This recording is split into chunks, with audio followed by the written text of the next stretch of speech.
My gold-digging daughter-in-law called a family meeting to demand that I sell the farm. Stop being selfish. We need the money. The real shock came when she found out that the will transferred the farm to. The text message from my son Steve arrived on a quiet Tuesday morning. Mom, family meeting at our place tonight, 7 p.m. Important. No explanation, no pleasantries, just a command that left my stomach in knots. I'd learned long ago that family meetings usually meant trouble, especially when initiated by my daughter-in-law Olivia. In the 8 years since she'd married Steve, she'd mastered the art of family politics, always with a smile that never quite reached her eyes. As I pulled into their driveway that evening, I noticed all the cars already parked outside. My younger son David's sedan, my sister-in-law Nancy's SUV, even my brother Mark's truck. Whatever this meeting was about, it involved everyone. Everyone except Emma, my 19-year-old granddaughter from my late son Michael. Her absence was conspicuous. Olivia opened the door before I could knock, her perfectly manicured nails wrapped around a glass of white wine. Melissa, you're here, finally. Her tone suggested I was late, though my watch showed exactly 7 p.m. I stepped inside, immediately feeling the tension. The living room had been arranged like a tribunal, chairs positioned in a semicircle facing the sofa where I was apparently meant to sit. Steve paced by the fireplace, looking uncomfortable in his own home. Mom, he said, moving forward to kiss my cheek. His eyes wouldn't meet mine. Thanks for coming. Before I could ask what was happening, Olivia took control, gesturing for me to sit while she remained standing. Melissa, she began, using that condescending tone she reserved for me, as if I were a child needing simple explanations. We've called this meeting because we need to discuss the farm. My farm. The 60 acres of rolling Tennessee hills that had been in my family for 3 generations. The land where I'd buried my husband James 5 years ago, beside the old oak tree, where we'd shared our first kiss as teenagers. What about it? I asked, though the sinking feeling in my chest already told me where this was headed. We think it's time you sold it, Olivia stated flatly. It's far too much for a woman your age to manage alone. And frankly, the family could use the money. I felt the air leave my lungs. The family? Or you, Olivia? Steve stepped forward then, always the mediator. Mom, please.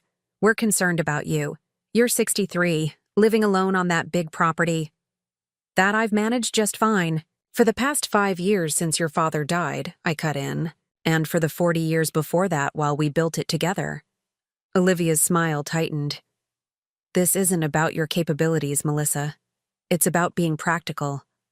That property is worth over $2 million sitting idle, while Steve and I are trying to expand our business. David needs help with his mortgage. There are real needs here. My brother Mark shifted uncomfortably. Liv said you've been struggling with the upkeep. Did she? I looked directly at Olivia. And when exactly did I tell you that? The room fell silent. Then David, my youngest, spoke up. Mom, no one's trying to force you. We just think… Stop saying we, I interrupted. Who exactly is we in this scenario? Because I'm noticing Emma isn't here. Or was my granddaughter not invited to this family ambush? Nancy cleared her throat. Melissa, be reasonable. Emma's in college. She doesn't need to be involved in financial discussions. Financial discussions about my property? I stood up, surprising even myself with the steadiness in my voice. Let me be absolutely clear. The farm is not for sale. Not now, not ever. Olivia stepped forward, her patience clearly wearing thin. Melissa, stop being selfish. We need that money. The family needs it. You're just one person holding onto a massive property out of… What? Sentimentality? That word, selfish, hit me like a physical blow. After everything I'd sacrificed for this family, After raising 3 sons largely alone while James worked multiple jobs to keep the farm, after nursing him through cancer, after supporting Steve through his failures and restarts. Selfish? I looked around at their faces, some uncomfortable, some determined, and suddenly saw what this was. A coordinated attack orchestrated by Olivia. "You want to talk about my farm?"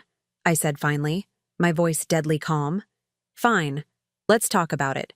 That land has been in my family since my grandfather cleared it with his bare hands in 1932. Your father and I paid off the last mortgage by working ourselves to the bone.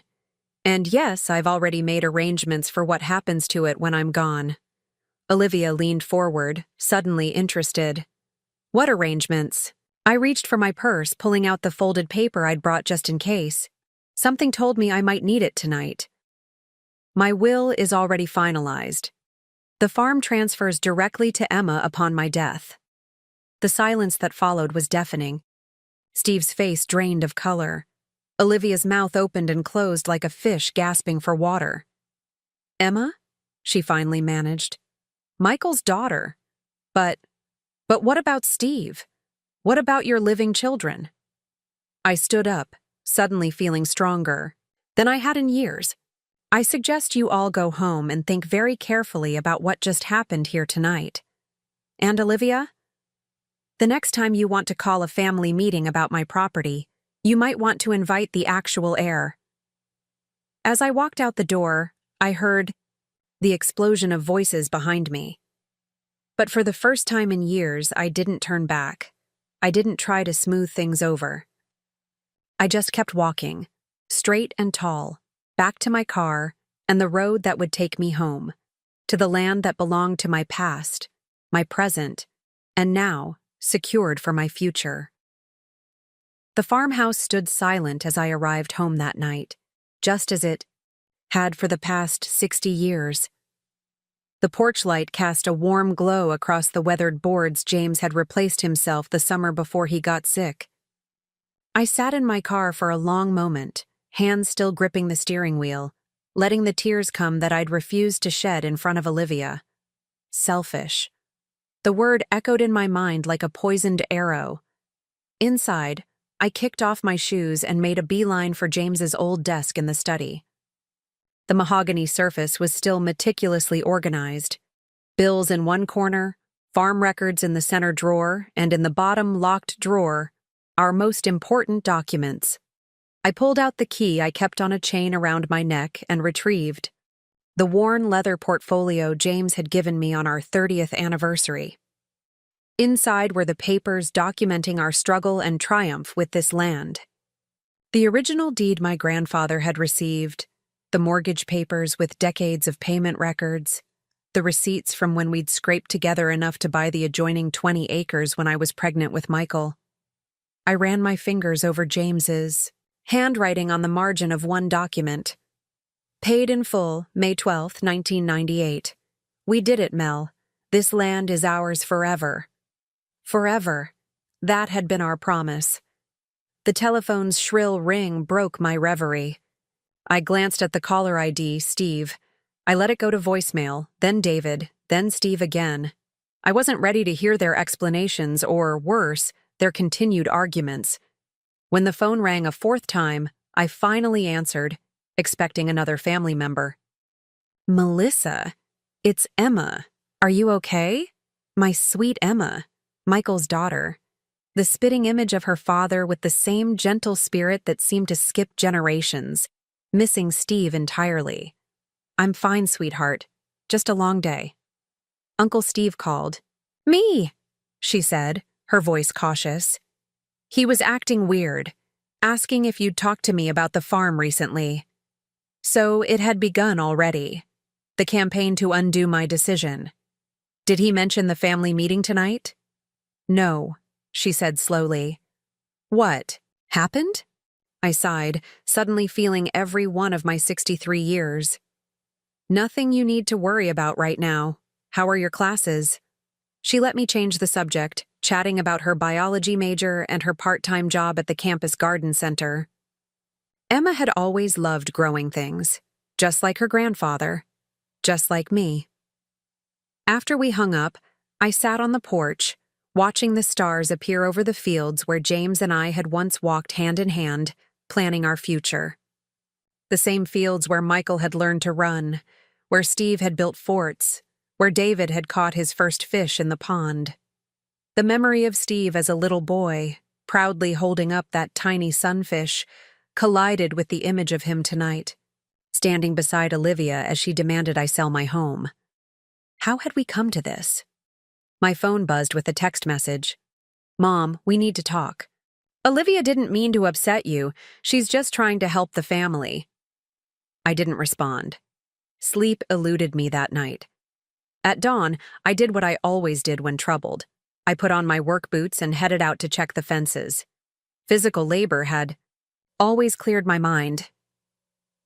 I was mending a loose post when a sleek SUV pulled up the long driveway. Olivia stepped out, looking entirely out of place in her designer jeans and silk blouse. She'd never once helped with farm work in all the years she'd been married to Steve. "Melissa," she called, picking her way carefully across the field. "I thought we could talk, woman to woman." I continued hammering. "I think you said enough last night." She reached me, standing awkwardly as if afraid the dirt might leap onto her expensive clothes. "I wanted to apologize for how things went. We should have approached it differently." "You mean you should have been more subtle about trying to take my home?" Her smile tightened. "That's not fair. We're family. We're trying to help you while also addressing some pressing needs." I set down my hammer and faced her directly. "What pressing needs, Olivia? Steve's business is doing fine. David has a good job. What's this really about?" Something flickered in her eyes. Irritation, maybe fear. "The business isn't doing as well as you think.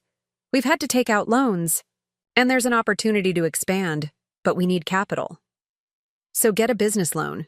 That's what banks are for. We've already leveraged everything we can." She glanced away. "Besides, it doesn't make sense for you to keep this huge property when the money could help all of us." "All of us? Or just you and Steve?" Her facade cracked slightly. "Don't act like you don't have favorites. Everyone knows Emma is your precious golden child, even though she's barely family anymore." I felt a surge of anger so potent it nearly took my breath away. "Emma is my granddaughter, Michael's child. She will always be family." "And what about your living children? Don't they deserve something? Steve has stood by you for years, and this is how you repay him?" I picked up my tools, done with the conversation. "I think you should leave." "We're not finished discussing this," she insisted, following me as I walked back toward the barn. "Yes, we are. And Olivia?" I turned to face her. "I know about the gambling debts." Her face paled. "What are you talking about?" "James's cousin, Marcus, works at the Grand Casino in Tunica. He called me 3 months ago, concerned about how much money you were losing. Said you'd been there almost every weekend since Christmas." She stepped back as if I'd struck her. That's private." "Nothing's private in small towns, Olivia. Is that what this is really about? You need my farm to pay off your debts before Steve finds out?" The look on her face told me everything. Not just gambling, then. Steve didn't know. This was worse than I'd thought. "You don't understand," she whispered, her confident demeanor crumbling. "If Steve finds out, then I suggest you start being honest with him instead of orchestrating family meetings to pressure me into selling my home." The distant sound of another car coming up the driveway interrupted us. We both turned to see Steve's truck approaching. "Mom," he called as he got out. "I've been calling you all night." I glanced at Olivia, whose face had quickly composed itself back into its usual controlled mask. "Your wife and I were just having a chat about family priorities," I said. "And about honesty." Steve looked confused, glancing between us. "What's going on?" Olivia quickly slipped her arm through his. "Nothing important. I just came to smooth things over after last night." Her voice was honey-sweet again, all traces of our confrontation hidden. "But your mother isn't being very receptive." Steve frowned at me. Mom, we're just trying to help. You can't keep shutting us out. In that moment, looking at my son, so intelligent in some ways, so blind in others, I realized the battle ahead would be harder than I'd thought. It wasn't just about the farm anymore. It was about saving my family from the poison that had been slowly spreading through it, weakening the roots that should have held us all together. I'm not shutting you out, Steve, I said quietly. I'm standing my ground. There's a difference. As they drove away, I looked out over the fields stretching toward the horizon. This land had weathered droughts, floods, and storms over generations. It had endured, and so would I. 2 weeks passed, and the tension that began at that family meeting spread like wildfire. Steve's visits, once regular Sunday affairs, dwindled to brief, awkward phone calls. David, always the peacemaker, tried to stay neutral, but I could hear the strain in his voice when we spoke. The grandchildren, Steve's 2 boys, hadn't been by since the confrontation. Their absence left a hollow ache in my chest. I was weeding the vegetable garden when Nancy's car pulled into the driveway. My late husband's sister had always been kind to me, if a bit too eager to please everyone. She stepped out, clutching, her purse like a shield. Thought I'd stop by, she said, forcing brightness into her voice. See how you're doing. I brushed the dirt from my knees and stood. I'm fine, Nancy. You want some tea? In the kitchen, she fidgeted with her cup, avoiding my eyes. Melissa, everyone's worried about you. Everyone? I raised an eyebrow. Or Olivia? Nancy sighed. You know how family is. We just want what's best for everyone. And selling my home is what's best for everyone? I set my cup down harder than intended, tea sloshing over the rim. Nancy, this isn't just property. This is my life. I know, but... She hesitated. Steve says you're isolating yourself, and there are concerns about, well, about your decision-making. I went cold. My decision-making? She looked uncomfortable. Olivia mentioned you've been acting erratically, making sudden changes to your will, threatening people about gambling debts. So that was Olivia's play. Paint me as unstable, vindictive. Turn the family against me by twisting the truth. Nancy, look at me. Do I seem erratic to you? Unstable? She fidgeted with her cup. No, but you believe Olivia over me. I wasn't asking a question. It's not that simple, Melissa. Steve is worried. He says you've been pulling away ever since James died. And now with this will business. I stood, up, suddenly tired of the conversation. My husband died, Nancy. I grieved. That doesn't make me unstable. After she left, I called my lawyer, Martha Ellis. We'd been friends since high school, and she'd handled all our legal matters for decades. They're setting the groundwork to challenge the will, Martha said after I explained what was happening. Classic tactics. Isolate you, question your mental capacity, claim undue influence. Good thing we've documented everything meticulously. Her words should have reassured me, but they only deepened my sense of betrayal. My own family was plotting against me. That evening, as I sat on the porch watching the sunset, a small car I didn't recognize came up the drive. To my surprise, Emma stepped out, her long brown hair tied back in a simple ponytail. The sight of her, so like her father, brought tears to my eyes. Grandma! She rushed up the steps and wrapped me in a hug. She smelled of sunshine and that. Same coconut shampoo she'd used since she was a teenager. Emma, shouldn't you be at school? I held her at arm's length, drinking in the sight of her. Spring break. She sat beside me on the porch swing. And I needed to see you. Something in her tone made me uneasy. What's wrong?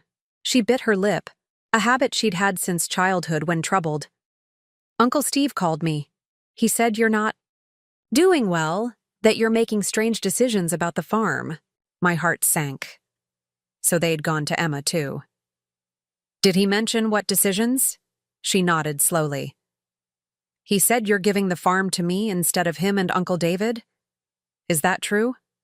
I took her hand, feeling the calluses from her work at the university. Garden center. Yes, but it's not a recent decision.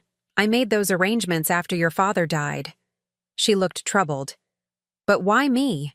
Not that I'm not grateful, but Uncle Steve seems to think it's unfair. Your father loved this land as much as I do. He would have inherited it, and after him, you. That was always the plan, ever since you were born. I squeezed her hand. When we lost him, that didn't change for me. A tear slipped down her cheek. I miss him so much sometimes. I know, sweetheart. Me too. We sat in silence for a moment, the porch swing creaking gently. Uncle Steve said Aunt Olivia thinks you need help. That maybe you should move into town, somewhere smaller. I stiffened. And what do you think? She looked out over the fields, golden in the setting sun. I think this is your home. And I think. She hesitated, then squared her shoulders. I think Aunt Olivia has always wanted your things. She used to tell Mom that you had family heirlooms that should go to her since she's a Holloway by marriage. This was news to me. When was this? Before Dad died. Mom never liked to talk about it, but I overheard them arguing once. Aunt Olivia wanted Grandma's silver service that you keep in the china cabinet. Pieces were falling into place. Olivia's long game. Her patience in waiting for the right moment to make her move. Grandma, are you in trouble? Emma's voice was small, worried. I put my arm around her. Not trouble exactly, just standing my ground, but it means a lot that you came. She stayed the weekend, helping me with spring planting and listening to stories about her father as a boy. On Sunday afternoon, as I watched her drive away, I felt both lighter and heavier, comforted by her presence, but more certain than ever of the battle ahead. The phone rang that evening. Steve, his voice tight with anger. You involved Emma in this. She's barely 20, Mom. She doesn't need to be dragged into family business. I didn't drag her anywhere. She came to me after you called her with lies about my mental state. His silence confirmed it. Steve, what's happening to you? To us? My voice caught. Your father would be heartbroken to see this. Don't bring Dad into this, he snapped. This is about you refusing to be reasonable. No, I said quietly. This is about Olivia's gambling debts and your unwillingness to see the truth. He hung up without another word. That night, I couldn't sleep. I walked the perimeter of the house, checking locks, feeling a sense of siege. In the study, I opened James's old gun cabinet and took out the shotgun he'd taught me to use decades ago for snakes and coyotes. I checked that it was loaded, then placed it back carefully. Not for wildlife this time, for protection against a different kind of predator, the kind that came with smiles and family ties, the kind that would take everything if I showed weakness. For the first time in my life, I was truly afraid in my own home. The first hint of autumn tinged the air one morning as I collected eggs from the hen house. 3 months had passed since the family meeting, 3 months of escalating tension. Steve now called only to argue. David avoided taking sides by avoiding me altogether. Nancy and my brother Mark had fully aligned with Olivia's version of events, that I was a stubborn old woman who needed help with decisions. I'd taken to documenting everything, keeping a journal of every interaction, recording phone calls after Martha advised me it was legal in Tennessee. The isolation was wearing on me, though I'd never admit it to anyone. I was so absorbed in my thoughts that I didn't notice the truck coming up the drive until it was nearly at the house. I tensed, recognizing Harold Jenkins's old Ford. Harold had been James's best friend since grade school, though I hadn't seen much of him since the funeral. He'd moved to Nashville years ago to practice law. Melissa Holloway, he called, stepping out with a groan that spoke of aging joints. Still, the earliest riser in the county, I see. Despite everything, I smiled. Harold, what brings you back to these parts? He glanced around the farm, his eyes lingering on the well-maintained fences, the tidy barn. Heard some disturbing news from Marcus down at the casino. Thought I should check on you. My heart sank. Marcus, James's cousin who had first tipped me off about Olivia's gambling. You better come inside. At the kitchen table, Harold declined coffee but accepted water. He'd aged since I'd last seen him, more gray in his beard, deeper lines around his eyes. But his gaze was as sharp as ever. Marcus says your daughter-in-law is in deep. 30, maybe 40,000 in markers. I inhaled sharply. That much? He told me she was gambling, but not the amounts. Harold nodded grimly. Been getting worse. Last weekend she was there until dawn, trying to win back what she'd lost. Does Steve know? Don't think so. She's been careful. Using cash, keeping separate accounts. He studied me. But that's not all I heard. Word is, there's talk about your competency, about having you declared incapacitated. Though I'd suspected as much, hearing it confirmed made my blood run cold. On what grounds? Grief-induced instability, poor decision-making, paranoia. He counted off on his fingers. Standard playbook when someone wants control of assets. I pushed away from the table, pacing the worn linoleum floor. I've been so stupid, Harold. I thought they'd give up, that Steve would see through her eventually. Harold's voice softened. You're not stupid, Mel. You're just someone who expects better from family. James was the same way. The mention of my husband's name brought a fresh wave of grief. What would he do in my position? Fight, I whispered to myself. Then, louder, I need to fight back. Harold smiled, and for a moment I saw the young man who'd stood beside James at our wedding. That's what I came to hear, and I'm going to help you. Over the next few hours, Harold and I developed a strategy. As a retired lawyer who specialized in elder law, he knew exactly what Olivia and Steve might try, and how to counter it. First, we document your competency, he said, making notes in a small leather notebook. I'll arrange for an independent evaluation with a geriatric specialist in Nashville. No local doctors who might have connections to your family. I nodded, grateful for his expertise. Second, we secure the property legally. I know Martha drew up your will, but we should consider a trust. Makes it harder to contest. What about Emma? I asked. I don't want her dragged into this ugliness. Harold considered this.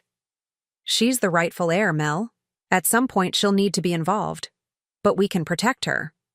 As the day progressed, I felt something I hadn't in months. Hope. A plan was forming, a way to protect what mattered most.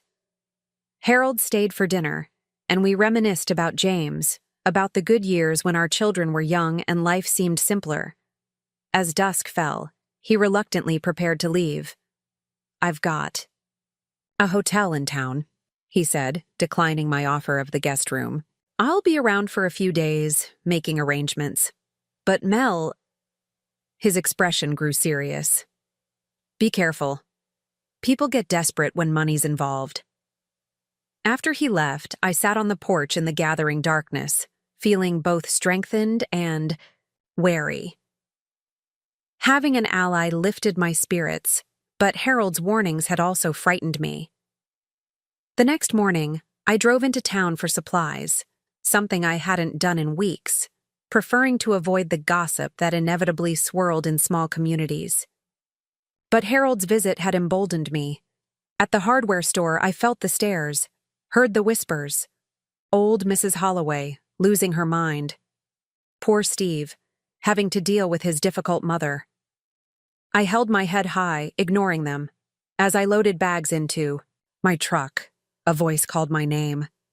I turned to find Pastor Williams approaching, his kind face concerned. Melissa, good to see you. We've missed you at church. I managed a smile. Been busy with the farm. You know how it is.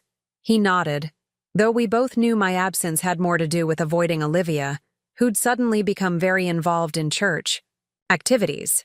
Another part of her campaign, no doubt. Olivia mentioned you've been struggling. The prayer circle has been concerned. I stiffened. Did she? And what exactly did she say I was struggling with? His expression grew uncomfortable. Just grief, difficulty adjusting, making some concerning decisions. Like not selling my farm to pay for her gambling debts? The words slipped out before I could stop them. Pastor Williams blinked in surprise. I don't know anything about that. No, I don't suppose Olivia included that in her prayer requests. I softened my tone, seeing his genuine confusion. Pastor, I appreciate the concern, but I'm fine. What I'm struggling with isn't grief.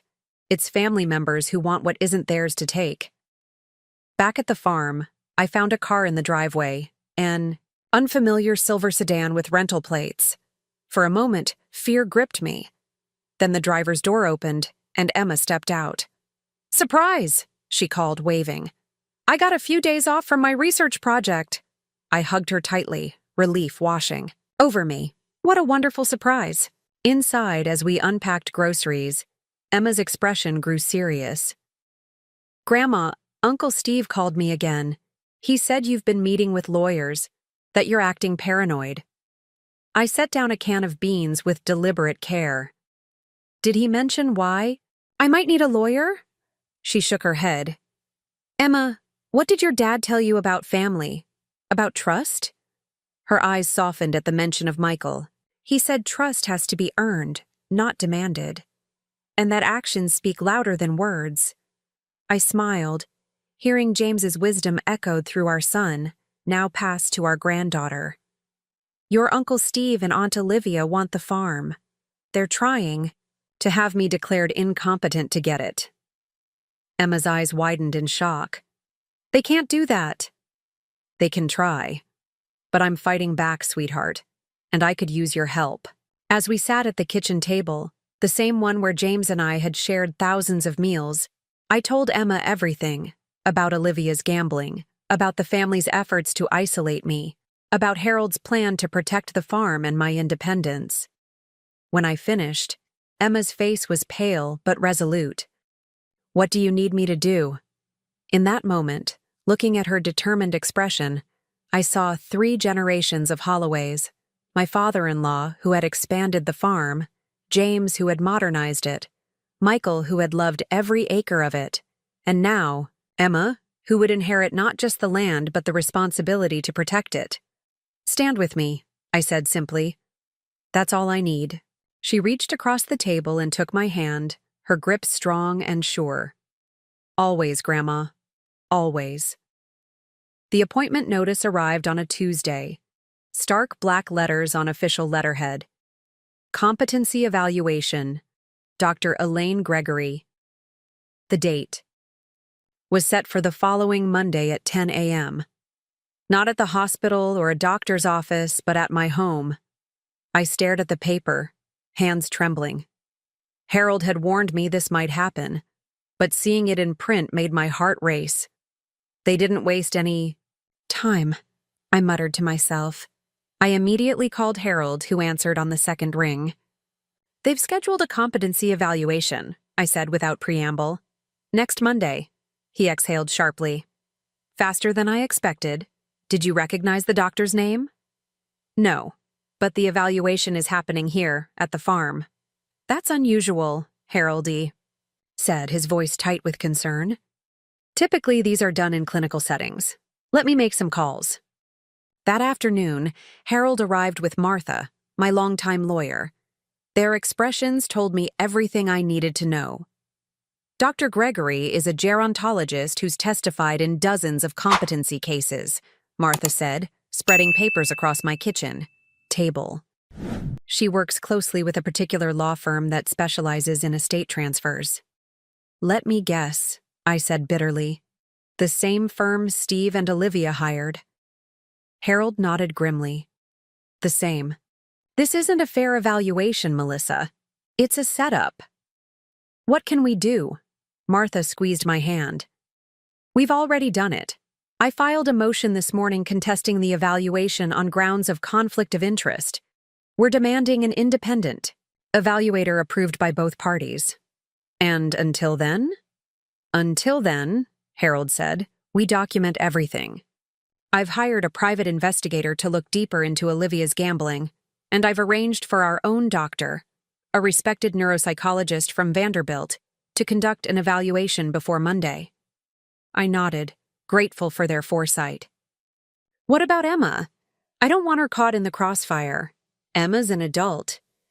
Martha reminded me gently. And she's the named heir. At some point, she'll need to be formally involved. As if summoned by our conversation, my phone rang. Emma's name flashed on the screen. Everything okay, Grandma? You sound stressed. I hesitated, not wanting to burden her, but remembering our promise of honesty. They're moving forward with having me declared incompetent, sweetheart. Her sharp intake of breath was audible. I'm coming this weekend. I'll bring my roommate Jen. She's pre-law and her mom's a judge. Maybe she'll have some ideas. After we hung up, I sat with Harold and Martha planning our strategy, going over documents, preparing for what felt increasingly like a legal battle rather than a family dispute. There's one more thing, Harold said hesitantly. We need to talk about Steve. My heart clenched. Despite everything, he was still my son. What about him? The investigator found something concerning. Steve has been meeting with real estate developers. They've already drawn up preliminary plans for subdividing the farm into residential lots. The betrayal hit me like a physical blow. Not just selling the farm, destroying it. Turning the land James and I had cherished into a suburban development. Martha must have read my expression. There's no evidence he's signed anything yet, Melissa. But the intentions are clear. That night, after they left, I walked the perimeter of the property as the sun set, trying to imagine it carved up into quarter-acre lots, cookie-cutter houses where our apple orchard stood, a swimming pool where James and I had once picnicked, under the old oak. Sleep eluded me. Around midnight, headlights swept across my bedroom wall as a vehicle pulled into my driveway. I tensed, remembering Harold's warnings about desperate people. Grabbing my robe and the baseball bat I now kept, beside my bed, I cautiously approached the front door. Through the peephole, I saw Steve standing on my porch, swaying slightly. I opened the door, bat still in hand. Mom? His voice was slurred. He'd been drinking, something he rarely did. Can I come in? I hesitated, then stepped aside. He stumbled past me into the living room, collapsing onto the sofa where he'd sat countless times as a child. Why are you here, Steve? It's after midnight. He looked up, his eyes bloodshot. They called off the evaluation. Your lawyer. Martha. She threatened to expose something, I don't know what. He ran his hands through his hair. Olivia's furious. I set the bat down but remained standing. Good. Is it true? He asked suddenly. About Olivia gambling? I studied. His face, the face of my middle child, now lined with worry and confusion. Yes, she's deep in debt, Steve. That's what this is about. Not concern for me, not family unity, money. He flinched as if I'd struck him. She says you're making it up, that you're trying to turn me against her because you've always hated her. Do you believe that? He didn't answer, which was answer enough. Steve, I've never hated Olivia. I've been disappointed by her behavior, concerned about her influence on you. But this isn't about my feelings toward her. It's about the truth. He stood suddenly, pacing the room like a caged animal. You don't understand. We need money. The business is struggling, and now with the gambling debts. So you decided to take my home? To have me declared incompetent? It wasn't like that at first, he protested weakly. We just wanted you to sell. The incompetency thing. That was when you refused. And the developers? The plans to subdivide the farm? His head snapped up, shock written across his face. How did you? I have people looking out for me too, Steve. Did you think I would just roll over and let you take everything your father and I built? He sank back onto the sofa, head in his hands. I didn't want it to be this way. Neither did I. We sat in silence for a long moment, the grandfather clock in the hall marking the seconds between us. What happens now? He finally asked. That depends on you, I said quietly. This can still end before it gets worse. Before lawyers and courts and public humiliation for everyone involved. How? Tell Olivia it's over. The farm is not for sale. Not now, not ever. And I want a full accounting of the gambling debts, all of them, by the end of the week. He looked up, startled. Why would you want that? Because despite everything, you're my son, and I don't want to see you ruined by her mistakes. Steve's phone buzzed insistently. Olivia. He silenced it without answering. If I do this, he said slowly, what guarantees do I have that you won't use the information against her? Against us? You have my word, I replied. And unlike some promises in this family, mine still means something. He stood to leave, pausing, at the door. I need time to think. Don't take too long, I warned. My lawyers are moving forward with their investigation. Once that happens, I can't stop it. After he left, I sat alone in the darkened living room, the weight of the confrontation heavy on my shoulders. It wasn't the victory I'd hoped for, but it was something.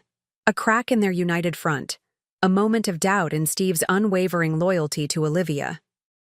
In the morning, I called Harold to report the midnight visit. Be careful, Mel, he cautioned. Desperate people make desperate moves. This could be a trap to make you let your guard down. He's still my son, I said quietly. Yes, but right now, he's also your opponent. Don't forget that. The weekend brought Emma and her roommate Jen, a sharp-eyed young woman who reminded me of myself at that age. They arrived laden with legal books and printouts, eager to help. Their youthful energy and indignation on my behalf lifted my spirits for the first time in weeks. As we spread documents across the dining room table, a car pulled into the driveway, Olivia's sleek SUV. Emma tensed beside me. Showtime, she muttered. I squared my shoulders and opened the door before Olivia could knock. She stood on my porch, perfectly groomed as always, but I could see the strain around her eyes, the tightness in her smile. Melissa, she said coolly, we need to talk. Come in, I said, stepping aside to let Olivia enter. Her eyes widened slightly at the sight of Emma and Jen surrounded by legal documents at the dining table. I'd prefer to speak privately, she said, her voice tight. Anything you have to say to me can be said in front of my granddaughter. Olivia's gaze hardened, but she followed me into the living room, perching on the edge of an armchair as if afraid to get comfortable. Steve told me about your conversation, she began. About your accusations. They're not accusations, Olivia. They're facts. Facts that Harold's investigator has thoroughly documented. Her composure slipped for just a moment, a flash of panic quickly masked by indignation. You're investigating me! How dare you! How dare I? I kept my voice steady, refusing to match her intensity. You tried to have me declared incompetent. You planned to take my home, subdivide it, and sell it off to pay your gambling debts. And you ask, how dare I? She leaned forward, voice lowered, to a hiss. You have no idea what you're talking about. I don't have gambling debts. From the dining room, Emma called out, We have the records, Aunt Olivia. Dates, amounts, everything. Olivia froze, then slowly straightened, smoothing her skirt with trembling hands. What do you want? Money? Is this some kind of blackmail? Want what I've always wanted, to be left in peace on the land that belongs to me, and for my family to stop treating me like an obstacle to be removed. Fine, she snapped. Keep your precious farm. Rot here alone if that's what you want. But don't expect Steve to keep coming around after how you've treated us. I smiled, feeling strangely calm in the face of her anger. That's up to Steve. And somehow, I think he might see things differently once he knows the whole truth. Her phone buzzed. She glanced at it, then stood abruptly. This isn't over, Melissa. Yes, it is. I followed her to the door, watching as she stalked to her car. As she pulled away, Emma came to stand beside me, slipping her arm around my waist. You okay, Grandma? I nodded, surprised to find it was true. I am. The next morning brought another visitor, Steve alone this time, looking haggard and uncertain. I invited him in for coffee and we sat at the kitchen table where he'd eaten breakfast as a boy. I found the casino statements, he said without preamble. Hidden in a box in the attic. Almost $40,000, Mom. How could I have been so blind? My heart ached for him. We see what we want to see in the people we love, Steve. He ran a hand over his face. Dad would be so disappointed in me. No, I said firmly. Your father would understand. He always believed in second chances. Steve looked up, hope flashing across his face. Do you believe in second chances? I considered the question carefully. I do, but they have to be earned. Trust, once broken, doesn't mend easily. I've canceled the competency evaluation permanently, he said. And I told those developers the farm is not for sale. Not now. Not ever. That's a start. He hesitated, then reached into his jacket pocket, pulling out a folded document. I brought something else. Something I should have shown you weeks ago. I unfolded the paper, a preliminary diagnosis for Olivia. Gambling addiction and bipolar disorder. She's been struggling for years, Steve admitted. The gambling got worse after her father died. She refused treatment, said she could handle it herself. He looked down at his hands. I enabled her, covered for her. And when the debts got too big. You turned to the farm, I finished for him. He nodded miserably. She's agreed to treatment now, a 30-day program in Nashville. I'm glad, I said, and meant it. Despite everything, I wouldn't wish such struggles on anyone. I'm staying with David while she's gone. I don't know what happens next for us. I reached across the table and took his hand. One day at a time, Steve. That's all any of us can do. After he left, I walked the farm with Emma, showing her the boundaries, the special places, the oak where James and I had carved our initials 60 years ago, the pond where Michael had taught her to fish, the hill with the best view of the sunset. This will all be yours someday, I told her. Not just the land, but the responsibility for it. I know, she said softly. I won't let you down, Grandma, or Grandpa, or Dad. I squeezed her hand. I know you won't.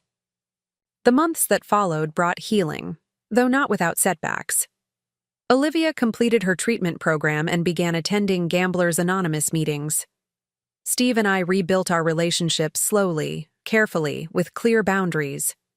David, seeing the tide turn, started visiting regularly again, bringing his children to help with the fall harvest. Harold stayed in touch, checking in often, becoming a dear friend in the process. Emma spent her school breaks at the farm, learning everything I could teach her about the land, about our history. 1 year to the day after that fateful family meeting, I hosted a different kind of gathering, a harvest dinner on the wide farmhouse porch. Harold was there, and Martha and Emma with her roommate Jen. David came with his wife and children. Even Nancy and Mark attended, sheepish, but welcomed. Steve arrived last, alone. Olivia had moved to Florida to be near her sister, their marriage another casualty of the past year's events. He seemed lighter somehow, more like the son I remembered from before. As we gathered around the table laden with food grown on our land, I looked at the faces of my family, damaged, imperfect, but healing. The setting sun bathed the fields in golden light, the same light that had fallen on this land for generations of Holloways. "Before we eat," I said, rising to my feet, glass in hand, "I want to propose a toast." Everyone quieted, looking up expectantly.